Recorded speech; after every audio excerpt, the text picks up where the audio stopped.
Hi there, my name is Matt Moreau. I'm one of the co-founders of the Earth Group.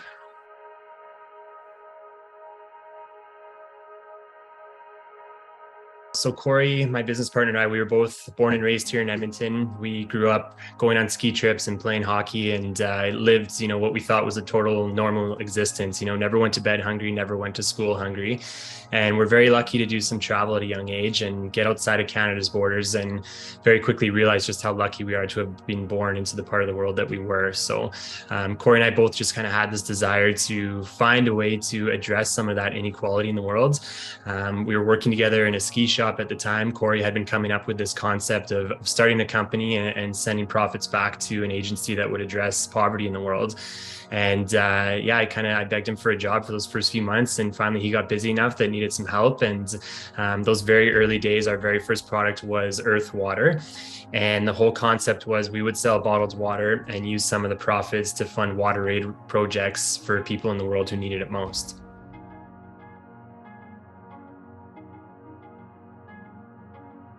So we're really proud to be supporting the United Nations World Food Program. They are the world's largest aid organization. They're kind of first to respond, last to leave in any time of disaster. And specifically with them, we fund school meal programs. So what that means is kids are given, first of all, a safe place to go during the day, but then free food, free water, and that all important education component as well. And the education component is so critical to lifting these communities out of that downward cycle of poverty. So you get a child into school and you're educating them, it's just they can go on to their earning potential spikes, all sorts of wonderful benefits. So we're really proud to be supporting the World Food Program in those efforts. We have funded a little over 4 million school meals for children through the years in places like Bolivia, Tajikistan, Sri Lanka, Kenya, and again that's all happening. So every time we sell a case of water or a bag of coffee or a box of tea, we send a certain dollar amount to the WFP to complete those projects.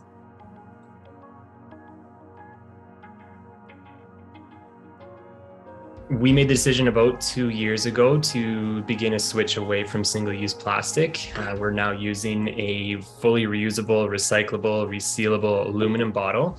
Aluminum just gets recycled at such a higher rate than plastic does, ends up in the landfill way less. It takes less energy to recycle aluminum than it does plastic.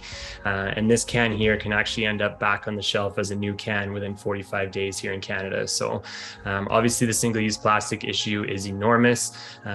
Corey and I are probably the only owners of a bottled water company that encourage people not to drink bottled water. We're very lucky for the most part here in Canada to be able to go to the tap and fill up. We actually wrote that right on the side of this bottle that you can just drink tap water. But we're also recognizing that more and more people are drinking bottled water, moving away from beverages like Coke and Pepsi and things like that. So what we're trying to say is if you are going to purchase it, if you're a cafe or a restaurant or a hotel or a film set in this case, there are options other than kind of that single-use plastic or other than that Coke or Pepsi option. COVID was really tough for us coming into things. We were mostly selling into, again, cafes, restaurants, hotels, airports, catering companies, all these spaces that either completely stopped operating or were operating at a fraction of their normal capacity. So we kind of had to dust ourselves off after losing most of our business back in early 2020 there and just start knocking on doors and figuring out who was still operating. Convenience stores were one of those spaces. We got into some convenience stores across the country. We started going into bakeries because they were still nice and busy. We're very, very excited. Actually, just last week, we started distributing we're going to be the only bottled water in Cobb's bakeries all across the country, which will be great awareness and will just translate into more school meals that we can fund. But the film industry has just been this phenomenal space that we didn't really ever even think to look into. We've been able to develop some really great and deep, meaningful relationships and show people that, again, here's an option that's better for the planet, is reusable. And again, with every case that we sell, we're funding 5 school meals for a child. So we can actually go to a specific production and say, hey, thanks for your support over the last 3, 6, 10 months, whatever it is. Here's how many school meals we were able to provide together. One of the biggest challenges for us today is that we still are operating in the beverage space, which is dominated by Coke and Pepsi and Nestle. And it's really hard for really tough for a small company like us to get our story and our message out there. We have a very small marketing budget. When we get into a store like a Safeway or Sobeys, we've literally seen Coke reps take our product down and stuff it in the back of the store. So it's tough for us to get the word out there, and that would certainly be one of our pain points. But that's why things like this are so special, to get a few minutes to share our story, to encourage people to recognize that we as consumers, as corporations, literally have the power to affect people's lives and change their course of their destiny, their everything, simply through our everyday purchases. So it may just be a boring bottle of water that isn't maybe a necessary purchase in a lot of the circumstances, but there is some true power and meaning behind what we can do with a purchase like this. It goes a long way when someone brings forth our story. So whether you're at your local grocery store or you check into a hotel and you realize it's a Coke or Pepsi product, and just talking to a manager and saying, hey, did you know this product existed? And here's their website, here's their social media handle, whatever it is. Just trying to bring awareness to the fact that there are options beyond, again, the traditional big multinational companies. We are currently, I'm actually tomorrow heading to meet with a potential new production facility that will be able to do a lot more than just a simple spring water. So that's flavored waters, sparkling waters, potentially iced tea. There's another facility that we work with. The owner of that place is actually a blueberry farmer and cranberry farmer. So there's some neat juice opportunities on the horizon there. And then again, we're already selling the coffee and tea. We've found a company actually out in Vancouver who can do biodegradable little K-cups. So we're interested in doing that. There's, we do apparel from time to time. We were just at the Edmonton Folk Music Festival this last weekend here. It's 70,000 people on site, and we're the only bottled water there. We'll sell some hats and t-shirts at a thing like that, but we'd love to find a way to come out with an apparel line as well. So we've found a company where you can actually, say you finish your t-shirt 5-7 years down the road, you can actually send it back and they'll break it down and make it into another new t-shirt. So just trying to kind of focus on that circular economy notion and finding other products that we can ideally, we're never going to not have any impact on the planet through all of our operations, but really just trying to be very sensible and aware of our operational procedures and how can we minimize our impact on the planet wherever possible. Even just people giving the time and the space to smaller companies. If someone calls you and, everyone's busy, no one ever wants to take a cold call, but, give someone 2 minutes, and maybe you can't help them directly, but someone who can. We always tell the story.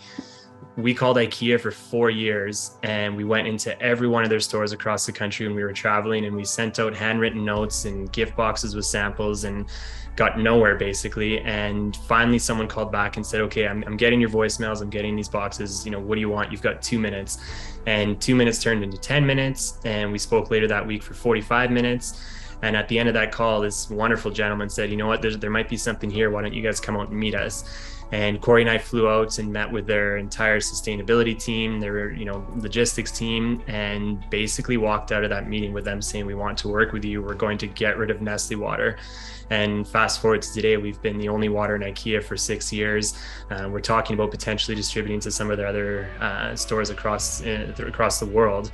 And that's literally just because someone gave 2 minutes of their time.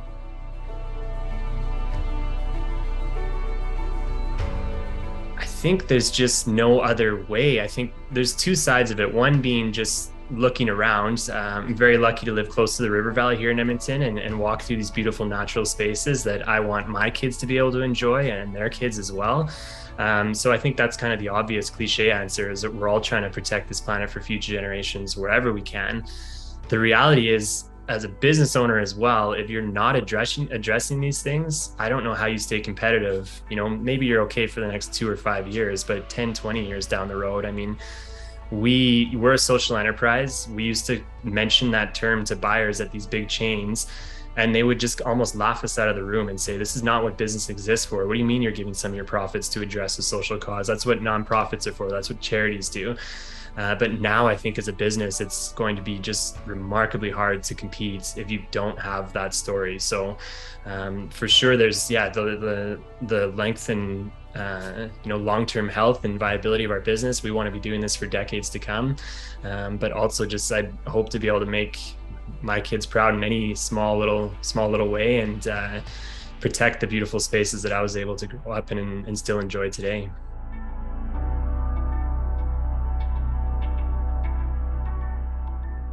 At the event itself, I'm incredibly keen to connect with as many people as possible. So I'm very available. I'll be up all year round during the events. My cell phone number is available too. So there's certainly that. I'd love to connect, but also just the concept of being open to learning about all these incredible new companies and stories and products that exist, whether it's clothing or beverage or food or whatever it may be. There's so many neat people out there that are doing things and using the power of business to affect positive change in the world.